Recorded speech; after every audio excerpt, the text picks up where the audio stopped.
শুধু এই ব্যক্তি ছাড়া একটা মানুষ এর পক্ষে নেই।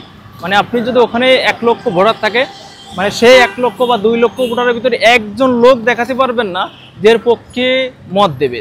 অন্যায় এবং ভুল এই দুইটি জিনিসই মানুষ জীবন ধ্বংস করে।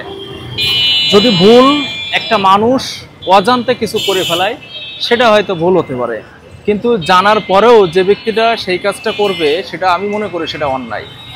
তার কারণ হচ্ছে সুকৃতি মণ্ডল নামের একটি লোককে আপনারা দেখতে পাচ্ছেন স্ক্রিনে। এই জীবনটা এসেছিল বা এ ভেবেছিল হয়তো বা একটু ভাইরাল হওয়ার আশায়, খুব ইচ্ছা ছিল, খুব শখ ছিল যে এমপি হওয়ার। অথচ দেখা যায় একটি রাজনৈতিক দলের চেয়ারম্যান। ঢাকা শহরে আমরা সাংবাদিকতা করে আমরা তো জানি যে কোন দলের কোন লোক কেমন লোক আছে। এই লোকটি হিন্দু, আমি হিন্দু হিসেবে কটাক্ষ করছি না। এই লোকটি হয়তো 5 থেকে 7 জন লোক ভাড়া করা লোক নিয়ে বিভিন্ন সভা সমাবেশ বিভিন্ন প্রোগ্রাম করে, জাতীয় প্রেস ক্লাব সব বিভিন্ন জায়গায় এই প্রোগ্রামগুলো করে থাকে আমি দেখছি। কিন্তু সে আমার মনে হয় না যে সে নিজের ওয়ার্ডে অর্থাৎ গ্রামে মেম্বারে নির্বাচন করে যে সে নির্বাচিত হবে। আমার সন্দেহ আছে যে কেন জানি তার বউ হয়তো বা এই তার নির্বাচনের পক্ষে বা তার ভোট দিবে না।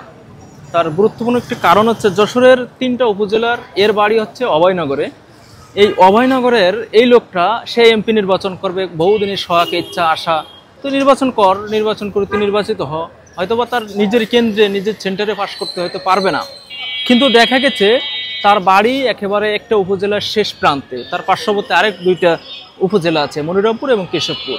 কেশবপুরটা স্বতন্ত্র একটি আসন এবং মনিরামপুরটাও স্বতন্ত্র আসন। সেই মনিরামপুর থেকে 3টা ইউনিয়ন এবং কেশবপুর থেকে 3টা ইউনিয়ন নিয়ে সে অভয়নগরের সাথে সংযুক্ত হতে চায়। অথচ এখানে যদি একটা মানুষ, শুধু এই ব্যক্তি ছাড়া একটা মানুষ এর পক্ষে নেই।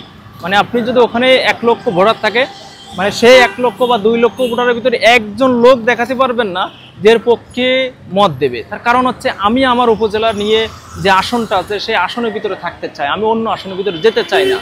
বা পার্শ্ববর্তী যে উপজেলা আছে সে চাই তার যে আসনটা আছে সেই আসনটার ভিতরে সে থাকতে চায়। কিন্তু অথচ এর ভিতরে কি সাহস কি শক্তি আছে আল্লাহ ভালো জানে।